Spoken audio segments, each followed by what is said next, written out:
Bonjour à tous, nous nous retrouvons donc 48 heures après le démarrage de votre levain naturel.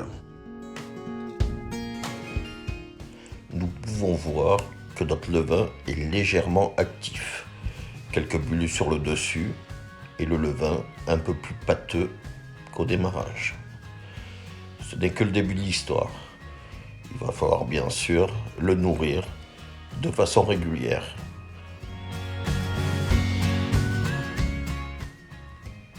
Nous allons donc rafraîchir ce levain, c'est-à-dire le nourrir en rajoutant de l'eau et de la farine.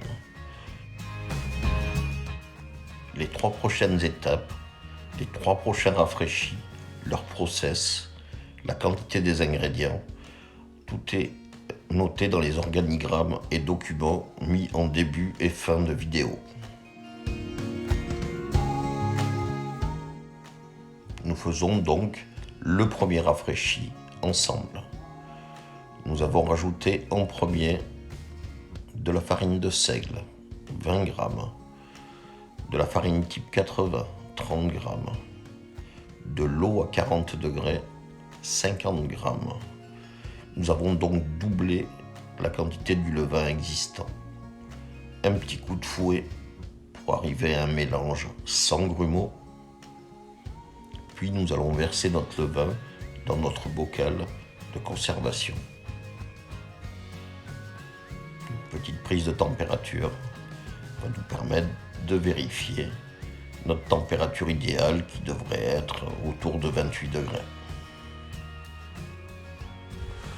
Nous allons pouvoir ajuster la température de notre levain grâce au bain-marie. Nous sommes un petit peu bas, autour de 26 degrés. Nous allons le monter autour de 28 et essayer de conserver ce levain pendant 24 heures à cette température-là.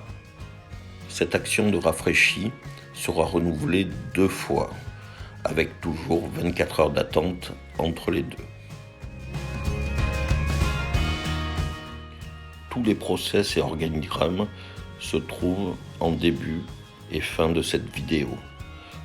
Vous allez pouvoir les trouver aussi en téléchargement sur le forum de la Fédération des pizzaiolos de France. Bye bye et bon travail.